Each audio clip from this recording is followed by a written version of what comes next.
اعوذ باللہ من الشیطان الرجیم بسم اللہ الرحمن الرحیم۔ تقریر نہیں کر رہا، جذبات کا، میرے جذبات سنیں، دل کے پھپولے جل رہے ہیں حسینے کے داغ سے، اللہ کی قسم روح کی گہرائی سے بات کر رہا ہوں، وہ بات کر رہا ہوں جو سینہ کہہ رہا ہے کہ پھٹ جائے اور کہنا نہ پڑے۔ قرآن و حدیث پڑھتے ہیں اور پھر اپنا حال دیکھتے ہیں تو لگتا یہ ہے کہ عذاب قریب آ گیا ہے، لگتا ہے بچے چھوٹے چھوٹے روتے ہیں آ کے، کہتے ہیں حضرت جی ہم نے نہیں یاد کرنا قرآن پاک، فلانے آدمی کے گھر میں ختم پڑھنے گئے تھے، وہ کہتا تھا کدی خیر نہیں۔ قرآن کا بچہ، قرآن کا حافظ قاری، مدینے والے محبوب نے فرمایا اس کے پیروں کے نیچے فرشتے پر بچھاتے ہیں۔ ایک دنیا دار کے دروازے پہ سویرے 10 بجے جا کے بیٹھتا ہے، وہ کہتا ہے میرے گھر بھیجو قرآن شریف پڑھانا ہے۔ 10 بجے بچہ بیٹھتا ہے اور زور کا وقت ہو گیا تو کہتا ہے لائن میں لگ جاؤ، تمہیں روٹی دینی ہے، لائن میں لگ جاؤ۔ حیا نہیں آتی؟ یہ رسول اللہ کا دین ہے، یہ نبی پاک کا دین۔ بھکاریوں کی طرح مدارس کے طلباء مانگتے پھرتے ہیں، جو تمہیں دین سکھاتے، تمہیں رسول اللہ کا فرمان سکھاتے، وہ بھکاری بنا دیے تم نے۔ اور وہ عیاش اور فحاش جو لوٹ کے روٹی کھانے والے، ان کو سربراہ بنا لیا۔ خیال آنا چاہیے، حیا آنی چاہیے۔ پر میں بچوں سے کہتا ہوں کہ بیٹا وہ عزت نہ دیکھو جو تمہیں دنیا دار دیتے ہیں، وہ والی عزت دیکھو جو تمہیں آمنہ کے لال نے عطا فرمائی ہے۔ میرے رسول پاک نے فرمایا کوئی کسی کا سجادہ، کوئی کسی کا سجادہ نشین، العلماء وراثت الانبیاء، فرمایا جسے دین کا علم دیا وہ محمد عربی کا سجادہ نشین ہے، وہ میرا وارث ہے۔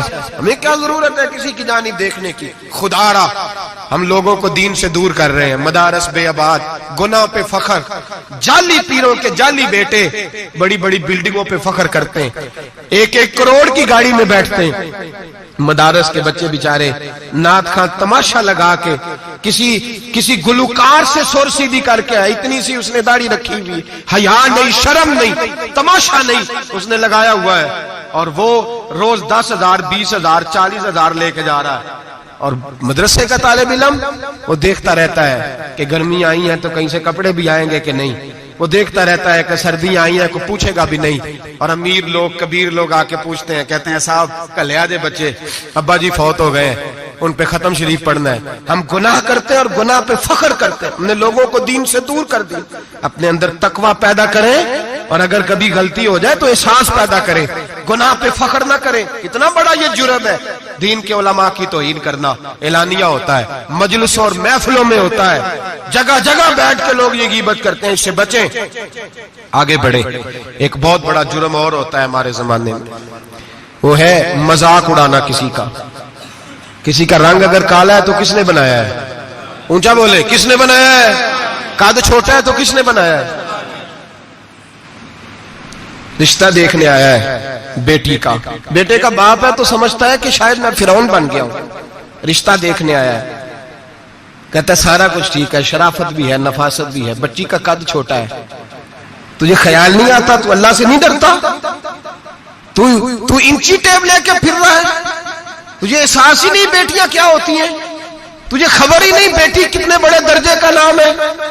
حضرت مالک بن دینار فرماتے ہیں میں توبہ کرنے سے پہلے بہت بڑا شرابی تھا، میری 2 سال کی بیٹی تھی، میں شراب پینے لگتا تھا تو میری شراب گرا دیتی تھی، کہتی ابا میں تجھے گناہ نہیں کرنے دوں گی۔ 2 سال کی بیٹی، فرماتے میری بد نصیبی دیکھو، میری بیٹی فوت ہو گئی۔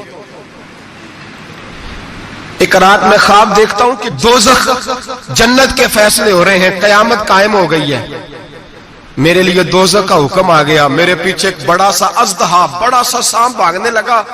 فرماتے ہیں میں دوڑتا جا رہا ہوں، ایک بزرگ نظر آئے، میں نے کہا مجھے بچانا، کہنے لگے بیٹا میں کمزور ہوں، میں نہیں بچا سکتا۔ کہتے ہیں مجھے میرا اشارہ کیا، کہنے لگے پہاڑ کی طرف جا شاید تو بچ جائے۔ کہتے ہیں میں پہاڑ کی طرف جا رہا تھا تو وہاں سے بیٹی آ رہی تھی، میری بیٹی دوڑتی آئی، میری گود میں بیٹھی اور ازدے سے کہنے لگی دفع ہو جا، تو میرے ابو کو نہیں جلا سکتا۔ کہتے ہیں وہ 2 سال کی بیٹی کی آواز سن کے وہ ازدہ بھاگ گیا، میری گود میں بیٹھ خواب دیکھ رہا، میری داڑھی سے کھیلنے لگی، کہنے لگی ابا میں تجھے منع کرتی ہوں نا شراب نہ پیا کر، شراب۔ تو میں نے کہا بیٹے یہ کیا ہے سارا کچھ؟ کا ابا جی یہ تیرے برے عمل ہے جو ازدہا بن۔ تو بزرگ کون تھے؟ کہنے لگے بیٹے ابا جی وہ آپ کا نیک عمل ہے پر وہ کمزور بڑا تھا آپ کو بچا نہیں سکا. ابا جی بس کر دیں بس کر دیں, اب آپ برے کام نہ کریں, آپ توبہ کر لیں, جو پچھلے گناہ ہو گئے میں اللہ کی بارگاہ میں سفارش کروں گی, رب آپ کے معاف کر دے گا. مالک بن دینار فرماتے میری آنکھ کھلی تو میں پکی توبہ کر گیا. بیٹیاں تو بخشوانے آئی ہیں دنیا میں, بخشوانے, اور یہاں لوگ فخر کرتے ہیں, فخر سے بتاتے ہیں, کہتے ہیں میرے بیٹے کے 15 رشتے ہیں, شاید مجھے قرآن دازی کرنی پڑے, شرم کر, حیا کر. لوگیوں کی بیٹیوں کے بارے میں اس طرح کے انداز اختیار کرتا ہے, تو گناہ کرتا ہے پھر اس پر تو پھولتا نہیں سماتا, اس پر تو پھر تجھے حیا نہیں آتی. لوگ ٹیس کرتے ہیں, میں نے دیکھا ہے, بہن کے بھائی کو تکلیف دیتے ہیں, بیٹی کے باپ کو تکلیف دیتے ہیں, اذیت پہنچاتے ہیں. ڈرنا چاہیے رب, گناہ کرتے ہو پھر فخر بھی کرتے ہو, شرم آنی چاہیے. مذاق اڑاتے ہیں لوگ, غریب کا, کالے کا, چھوٹے قد والے کا مذاق اڑاتے ہیں. میرے رسول پاک سید عالم صلی اللہ علیہ وسلم کی حدیث ہے ابو داؤد شریف میں, حضور کے ایک صحابی جہاد پہ تھے, کہتے ہیں ایک جگہ پڑاؤ کیا, ایک صحابی سو رہے تھے, دوسرا آیا تو اس نے اس کے اوپر رسی پھینکی,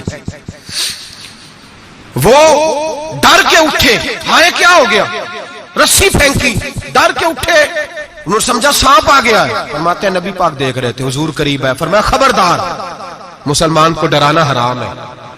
حضور میں مذاق کر رہا تھا, فرمایا تو حرام فعل کر رہا تھا, خبردار یہ کام کیا تھا. میرے حبیب پاک علیہ السلام نے فرمایا جو دنیا میں لوگوں کا مذاق اڑاتا تھا, مذاق اڑاتا تھا, جس کا رنگ کالا ہے اس کا اللہ نے بنایا ہے, قد چھوٹا تو اللہ نے بنایا ہے. اور یہ یاد رکھیں یہ سب سے زیادہ برے وہ لوگ نہیں جو برادری پہ فخر کرتے ہیں, جو برادری پہ فخر کرتے ہیں برے ہیں پر زیادہ نہیں. سن لو اور یاد رکھو, برا وہ ہے جو اپنی برادری کو چھوٹا سمجھتا ہے. تو نے اپنے آپ کو کیسا چھوٹا سمجھ لیا, تجھے پتا نہیں تو خدا کا بندہ ہے, محمد عربی کا نوکر ہے, کنتم خیر امتین, تو سب سے زیادہ شان والا ہے. برا وہ ہے جو اپنی برادری کو چھوٹا سمجھے, جو اونچا سمجھے وہ تو خیر برا ہے ہی. تو برا ہے جو اپنے آپ کو چھوٹا سمجھ رہا ہے. کیوں تو چھوٹا سمجھتا ہے؟ جب رب کریم نے بلانے میں فرق نہیں کیا, جب رسول اللہ نے نوازنے میں فرق نہیں کیا, جب جنت میں اللہ نے علیحدہ علیحدہ کیٹیگری نہیں بنائی کہ امیر یہاں, غریب ادھر, چودھری ادھر, چھوٹے, تو اپنے آپ کو چھوٹا کیوں سمجھتا ہے؟ ناز کیا کر اس بات کا کہ مجھے اللہ نے اپنے معبود کی غلامی عطا فرمائی ہے.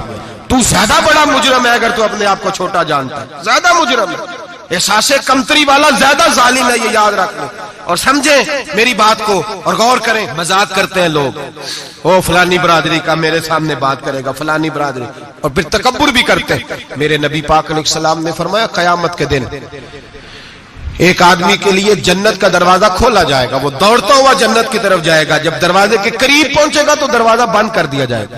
وہ پھر آئے گا, پھر کہا جائے گا آجا جنت میں, پھر دوڑے گا, پھر جنت کے قریب جائے گا, پھر وہ دروازہ بند ہو جائے گا, پھر مایوس ہو کے آئے گا, پھر کہا جائے گا واپس آ, کھل گیا دروازہ. کئی بار آئے گا, کئی بار جائے گا, روئے گا, تڑپے گا, پریشان ہوگا, فرشتے سے کہے گا یہ میرے ساتھ کیا ہو رہا ہے؟ تو وہ فرشتہ کہے گا وہی ہو رہا ہے جو دنیا میں تو اللہ کے بندوں کے ساتھ کرتا تھا, تو لوگوں کے مذاق اڑاتا تھا. جوان اس کو کہتے ہیں جو پھپتیاں زیادہ کسے, جھکتے زیادہ کرے, بوڑھوں کا مذاق اڑائے, بیماروں کا مذاق اڑائے, غریبوں کا مذاق اڑائے, کسی کے پھٹے کپڑے دیکھ کے پھپتی کسے, وہ سمجھدار ہے. یہ گناہ کرنا پھر اس پہ پھولنا بھی. میرے نبی کریم علیہ الصلوۃ والسلام نے فرمایا رب کریم کے فرشتے کہیں گے تو بندوں کے ساتھ ایسا کرتا تھا, آج تیرے ساتھ ایسا ہوگا. میرے نبی رحمت سید عالم علیہ السلام کے غلام, میرے بھائیوں بہت زیادہ نہیں کرتے لوگ آج مذاق, بڑا ظلم نہیں کرتے, تکلیف نہیں دیتے. میں نے بوڑھوں کو روتے دیکھا ہے, میں نے غریبوں کو روتے دیکھا ہے, میں نے مسکینوں کو روتے دیکھا ہے, بیماروں کو تڑپتے دیکھا ہے. میں نے دیکھا ہے لوگوں کو تکلیف میں, لوگوں کو دکھ میں دیکھ کے مذاق اڑاتے. میرے حبیب پاک علیہ السلام کے صحابی ہیں حضرت عبداللہ ابن عمر فرماتے ہیں میں حج کے لیے جا رہا تھا. محدث ابن جوزی نے لکھا ہے, فرماتے ہیں رستے میں ایک جگہ میں نے پڑاؤ کرنا چاہا, علاقہ بڑا چٹیل تھا, بڑا سخت تھا. میرا ارادہ بنا کہ میں, اور لوگ مذاق پہ فخر کرتے نہیں, بعد میں آ کے سناتے نہیں میں نے یہ کیا, آج اس گناہ پر فخر نہیں کیا جاتا. حضرت موسیٰ علیہ السلام سے بنی اسرائیل والے کہنے لگے کہ لگتا ہے آپ ہمارے ساتھ مذاق کر رہے ہیں، تو آپ فرمانے لگے اعوذ باللہ ان اکون من الجاہلین، میں پناہ مانگتا ہوں کہ میں جاہلوں میں سے ہو جاؤں۔ جاہل لوگ مذاق کرتے ہیں، اعوذ باللہ ان اکون من الجاہلین پہلے اس بارے میں کہا گیا جاہل ہے جو کسی کا مذاق اڑائے، جو کسی کے رنگ کا، قد کا، برادری کا، غربت کا مذاق اڑائے وہ جاہل ہے۔ یہ قرآن مجید نے کہا، میں نہیں کہہ رہا۔ حضرت سیدنا عبداللہ ابن عمر فرما رہے میں جا رہا تھا، راستے میں نے دیکھا کہ چٹیل میدان ہے، حج کے لیے جا رہا تھا، کوئی جگہ نہیں مل رہی تھی، ایک بوڑھی عورت کا مکان نظر آیا، اس کے پاس میں نے پڑاؤ کیا، ٹھہر گیا۔ بوڑھی نے اپنے بیٹے کو بھیجا، کہنے لگی کوئی نورانی چہرے والے بزرگ ہے، کوئی پرہیزگار آدمی ہے، ان کو بلا لاؤ، اپنی ڈرائنگ روم میں بیٹھک میں سلا لیتے۔ کہتے مجھے وہ لے آئے، بیٹھک میں سلایا، آدھی رات کا وقت ہوا تو اچانک ایک آواز چلانے کی، جیسے کسی کو درے مارتا ہے وہ چلاتا، شنن ما شنن مشکیزہ، کدھر ہے مشکیزہ، کہاں گیا مشکیزہ، لاؤ مشکیزہ، پھر کوئی مارتا ہے، پھر مشکیزہ، آئے مشکیزہ، کدھر گیا مشکیزہ، فرماتے ہیں کوئی روتا ہے، مشکیزہ مشکیزہ پکارتا ہے۔ حضرت جناب سیدنا عبداللہ ابن عمر فرماتے ہیں میں اٹھا، ادھر دائیں بائیں دیکھا، باہر نکلا، کوئی بندہ نظر نہیں آتا، چیخنے کی آواز، چلانے کی آواز، تڑپنے کی آواز، میرا دل کانپے، اے اللہ کس پہ عذاب ہو رہا ہے۔ فرماتے ہیں دن کا اجالا نکلا، نماز فجر کے بعد میں نے بوڑھی کو بلایا، میں نے کہا اماں سو نہیں پایا ساری رات۔ اماں کہنے لگی تجھے مشکیزے مشکیزے کی آواز آتی ہوگی، تجھے کسی کے مار کھانے کی آواز آتی ہوگی۔ میں نے کہا ہاں کیا ہوا؟ کہنے لگی تمہارے کمرے کے بالکل پیچھے میرے شوہر کی قبر ہے، وہ اپنی قبر سے مشکیزہ مشکیزہ چلاتا ہے، ساری رات اس کو عذاب ہوتا ہے۔ بڑی دعائیں کراتی ہوں، تو بھی دعا کر، اسی لیے بلایا ہے، اللہ اس کی مشکل آسان کر دے، قبر کا عذاب اٹھ جائے۔ تو میں نے کہا اماں اس کی غلطی کیا ہے؟ کہنے لگی ایک پیاسا آدمی دوڑتا ہوا ہمارے گھر آیا، برسوں پرانی بات ہے، پتہ نہیں شیر پیچھے تھا، ڈاکو پیچھے تھے، کیا تھا، دوڑتا ہوا آیا، آ کے کہنے لگا ہائے پیاس ہائے پیاس ہائے پیاس، پانی مل جائے پانی مل جائے، پانی دے دو۔ کہتے ہیں وہ آدمی مرنے کے قریب تھا، میرے شوہر نے مذاق کیا، کہنے لگا مشکیزے سے پی لے۔ وہ جب مشکیزے کے قریب گیا، مشکیزہ کھولا تو وہ خشک تھا، کہتے ہیں وہ لڑکھڑا کے گرا، اس کی موت ہو گئی۔ جب سے یہ مرا ہے اس کی قبر سے بھی مشکیزے کی آواز آتی ہے۔ سالوں بیت گئے، عرش کا مالک ناراض ہو گیا ہے کہ تو نے میرے مرتے ہوئے بندے سے بھی مذاق کیا، مرنے والے سے بھی تو مذاق کرتا رہا۔ فرمایا اب یہ مشکیزہ دعا کرو یہ بخشا جائے، دعا کرو اور چھوڑ دیں بھائی لوگوں کا مذاق اڑانا، نہ کسی کے حال پہ طنز کر، نہ کسی کے غم کا مذاق اڑا، وہ جسے چاہے جیسا نواز دے۔ یہ مزاج لطف رسول ہے۔ باپ منتیں کر رہا ہے کہ بارات آئی ہے بیٹی کی تو اللہ کرے روٹی پوری ہو جائے، رشتہ دار مذاق اڑا رہے ہیں، یہ کیا پکایا ہے، یہ کیا لائے ہو، یہ کیا رکھا ہے، انتظام کس طرح کا کیا ہے، بیٹھنے کا سلیقہ نہیں۔ بیٹیاں تو برابر ہوتی ہیں، بیٹیاں تو سب کی برابر ہوتی ہیں، تو جاہلوں جیسے کام کر رہا، کسی کے گھر آ کے اس کا نمک کھا کر تو مذاق اڑا رہا، کسی کے گھر بیٹھ کے اس کی توہین کر رہا ہے۔ میرے نبی پاک علیہ السلام نے فرمایا حرام ہے کسی مسلمان کا مذاق اڑا کے اس کو تنگ کرنا، اس کو خوف دینا۔ دل لگی تو میرے نبی کی سنت ہے، دل لگی کرنا، خوش دلی کرنا، ہنسنے والی بات کرنا، ہنسانا، یہ تو نبی پاک کا طریقہ ہے۔ لیکن کسی کی کمزوری بیان کر کے اس کو تنگ کرنا یہ جہالت ہے، اس جہالت سے منع کیا گیا۔ بھائی مذاق کرتے ہیں لوگ، پھر فخر کے ساتھ بیان کرتے ہیں، اتنا بڑا گناہ کر کے پھر اس پر ناز کرتے ہیں۔ خدا را اس ظلم سے باز آؤ، اس گناہ سے باز آؤ۔ ایک بہت بڑا جرم غیبت کا گناہ ہے، کسی کے عیب بیان کرنا۔ تفصیل سے بات کروں گا جاسوسی پر انشاءاللہ آئندہ جمعے، لیکن میرے نبی پاک علیہ السلام کی حدیث یاد رکھ لیں۔ حضور نے فرمایا چوک میں کھڑے ہو کے کسی کی عزت نہ اچھالنا۔ لوگ تو بھائی وہ باتیں بیان کر دیتے ہیں جو سامنے والے میں ہوتی نہیں۔ چوک میں کھڑے ہو کے کسی کی عزت نہ اچھالنا۔ فرمایا اگر تو برسر بازار کسی کے بارے میں بات کرے گا اور کسی کو رسوا کرے گا اور تو ساتھ کوٹھڑیوں کے اندر بھی بیٹھا ہوا تو اللہ تجھے ذلیل کر دے گا، رسوا کر دے گا۔ ڈر اس وقت سے لوگ، آپ یقین کریں خیر کی بات لوگ بیان ہی نہیں کرتے الا ماشاءاللہ، غیبت کرتے، چغلی کرتے۔ سیدہ طیبہ طاہرہ حضرت عائشہ صدیقہ فرماتی ہیں بیٹھی تھی، ایک بی بی آئی حضور کے پاس، وہ عورت چلی گئی تو میں نے کہا کتنا چھوٹا قد ہے، کتنی عجیب سی لگ رہی تھی۔ حضور نے فرمایا عائشہ توبہ کر اللہ کی بارگاہ میں، یا رسول اللہ وہ بات تھی تو میں نے بیان کی. فرمایا تھی تو نے بیان کی تو میں نے توبہ کا کہا ہے. اگر وہ بات نہ ہوتی پھر تو بہتان تھا, اور اس کی سزا تو کوڑے ہیں. جس کے اندر جو بات پائی جاتی ہے وہ بیان کرنا گناہ ہے, وہ جو پائی نہیں جاتی وہ تو بہتان ہے. ہم کہتے ہیں جی میں جو ہے وہی بیان کر رہا ہوں. نہ بھائی, وہی تو گناہ ہے جو ہے, جو نہیں وہ تو بہتان ہے. اور نبی پاک صلی اللہ علیہ وسلم نے غیبت کو, کسی کی چگلی کو, کسی کے پیٹھ پیچھے عیب بیان کرنے کو زنا سے برا قرار دیا. زنا سے برا قرار دیا ہے نبی پاک. اور لوگ ہیں کہ غیبتیں کرتے ہیں اور پھر اس پہ فخر کرتے ہیں, دوسروں کو سناتے پھرتے ہیں, اعلانیہ گناہ کرتے ہیں. ایک بہت بڑا گناہ بدنگاہی کا گناہ ہے. آپ کو پتہ ہے ہمارے ملک کے اندر بدکاری, زنا اور بے حیائی کی شرح کتنی بڑھتی جا رہی ہے, کس قدر بڑھتی جا رہی ہے. وہ لوگ جو نکاح کر لیتے ہیں وہ بھی اپنی نگاہوں کو, میں اکثر کہتا ہوں, حضور نے فرمایا نکاح آدھا ایمان ہے. جس نے نکاح کر لیا اس کا ایمان مکمل ہو گیا. تو جو نکاح کے بعد بھی باز نہ آیا, میں اس کو بے ایمان نہیں کہتا, لیکن نبی پاک نے فرمایا جو نکاح کر لے اس کا ایمان, بولیے ایمان محفوظ ہو گیا, اس کا ایمان, سارے بولیے ایمان. اور جو پھر بھی باز نہ آئے, حضور کہہ رہے ایمان مکمل ہو گیا. اور جو نہ باز آیا کیا فتویٰ دیا جائے حدیث کی روشنی میں؟ میرے نبی پاک کی بارگاہ میں عورتیں آئیں توبہ کرنے, بیعت کرنے, مسلمان ہونے. تو حضور بیعت لیتے وقت فرمانے لگے میرے ساتھ وعدہ کرو, جھوٹ نہیں بولو گی, غیبت نہیں کرو گی, زنا نہیں کرو. ایک عورت بول پڑی, کہنے لگی یا رسول اللہ صلی اللہ علیہ وسلم میں مسلمان تو نہیں پر خاندانی ہوں, میرے گھر والوں کے ذہن میں بھی کبھی زنا کا خیال نہیں آیا. ہم تو اسے خاندانوں کے وقار کے خلاف سمجھتے ہیں. روز بری نظر سے کسی کو دیکھنا اور کسی کے بارے میں غلط باتیں, ناراض نہ ہونا. بہت سارے بوڑھے بھی لذت لے لے کے جرم بیان کرتے ہیں, گناہ بیان کرتے ہیں, غلط باتیں کرتے ہیں, کسی عورت کے بارے میں تبصرہ کرتے ہیں. کیا سمجھتے ہیں مرد اور عورت معاذ اللہ تعالیٰ ایک کمرے میں جا کے بدکاری کرے تو وہی زنا ہے؟ میری طرف دیکھیے اور جھانک کر کے سنیے کیا عرض کر رہا ہوں, ادھر دیکھیں میری طرف. نبی پاک صلی اللہ علیہ وسلم نے فرمایا زنا زبان کا بھی ہوتا ہے, زنا کان کا بھی ہوتا ہے, زنا آنکھ کا بھی ہوتا ہے. حضور کس طرح؟ فرمایا جس نے گند دیکھا اس نے آنکھ کا زنا کیا, جس نے لذت لے کے سنا, چپ نہیں کرایا, پوری بات سنی, وہ بھی زانی ہے. اور جس نے گندی بات بولی وہ منہ کا زانی ہے, جس نے گند سوچا وہ دماغ کا زانی ہے. اور زانی کو سب سے پہلی سزا اللہ یہ دیتا ہے کہ سجدے کی لذت چھین لیتا ہے, عبادت کا سرور چھین لیتا ہے, اس کا نماز میں دل نہیں لگتا.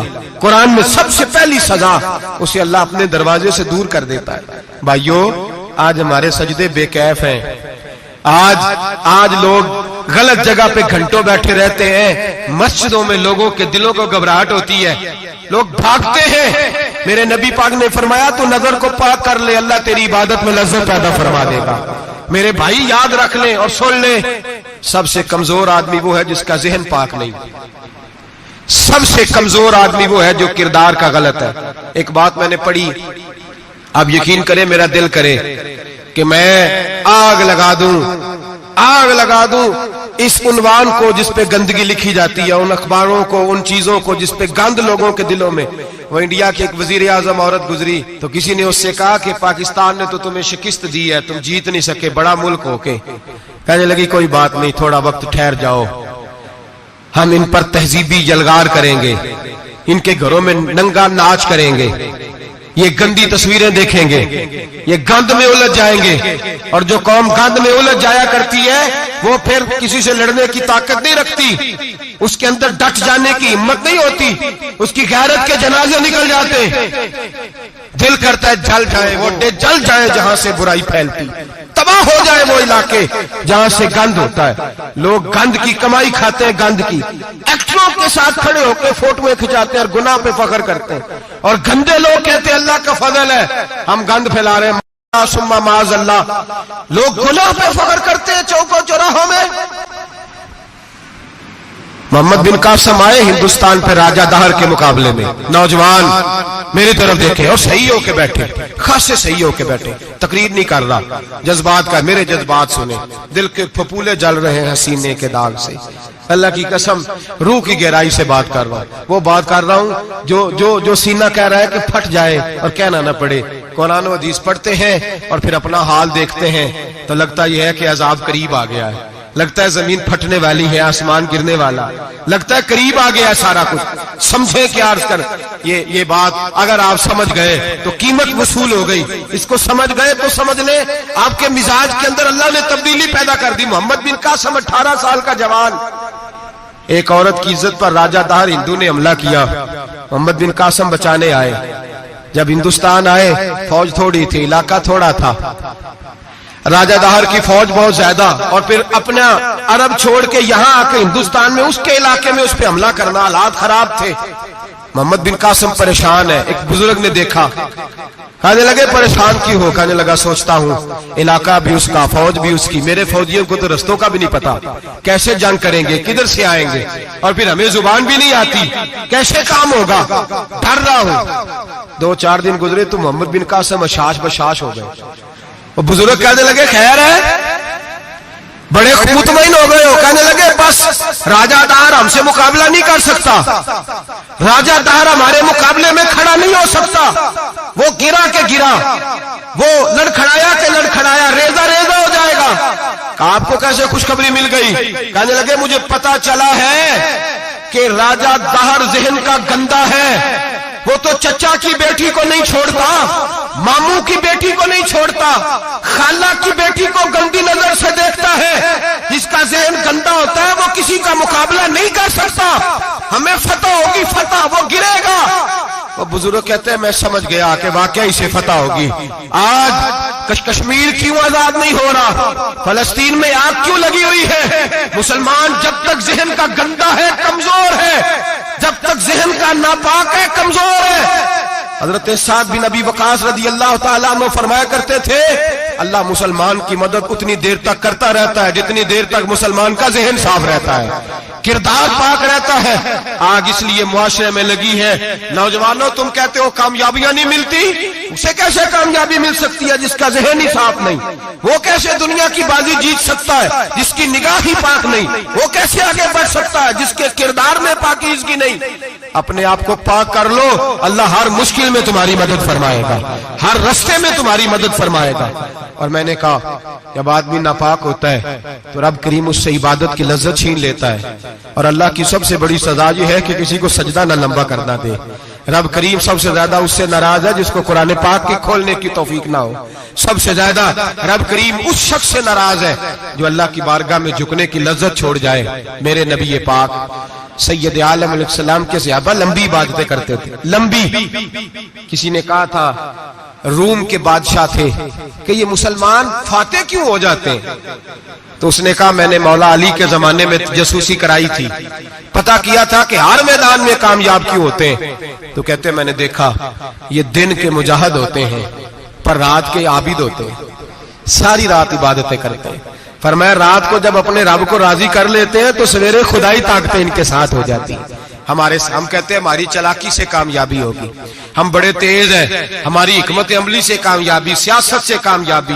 جب تک اللہ تیرا ساتھ نہیں دیتا تو قدم نہیں اٹھا سکتا، جب رب کریم تیری مدد نہیں فرماتا تو عمیق گھڑوں میں گر جاتا، تو اپنی چلاکی کے اندر ہی مر جاتا ہے گھٹ کے۔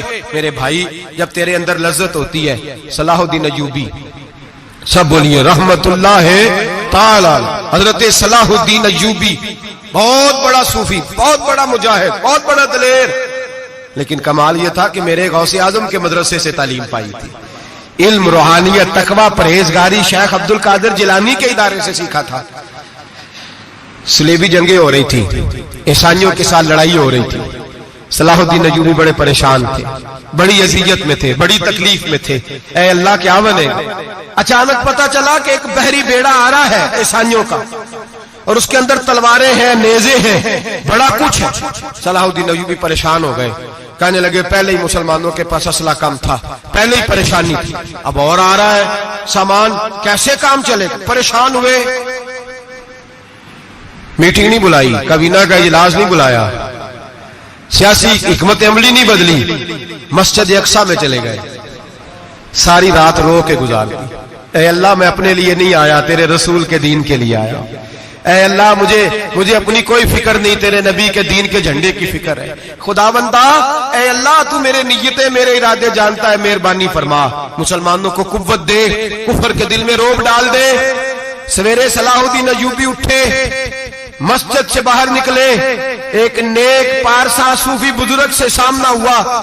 صلاح الدین ایوبی کہنے لگے حضور دعا کرنا، دشمن کا بحری بیڑا آ رہا اسلحہ لے کے، مہربانی کرو دعا کرو، بحری بیڑا آ رہا ہے، مسلمانوں کو اللہ کامیابی دے دے۔ بابا جی کہنے لگے اللہ اکبر، وہ تو بیڑا غرق ہو گیا ہے، وہ تو بیڑا غرق ہو گیا ہے، وہ تو ڈوب گیا ہے۔ اللہ اکبر، وہ تو ڈوب گیا ہے۔ اللہ اکبر، وہ تو تباہ ہو گیا۔ اللہ اکبر، وہ تو نیست و نابود ہو گیا۔ اللہ اکبر، وہ تو ختم ہو گیا۔ صلاح الدین ایوبی کہنے لگے بابا کچھ مجھے بھی بتا دے، کہاں ڈوب گیا ہے، کہاں غرق ہو گیا ہے، کہاں تباہ ہو گیا ہے؟ تو بابے نے پلٹ کے دیکھا، کہنے لگا دادا بولا نہ بن، ساری رات مسجد میں آنسو بہاتا رہا ہے، ساری رات تو روتا رہا ہے، ساری رات تو رب کو مناتا رہا ہے، وہ دشمن کا بحری بیڑا تیرے آنسوؤں میں غرق ہو گیا ہے۔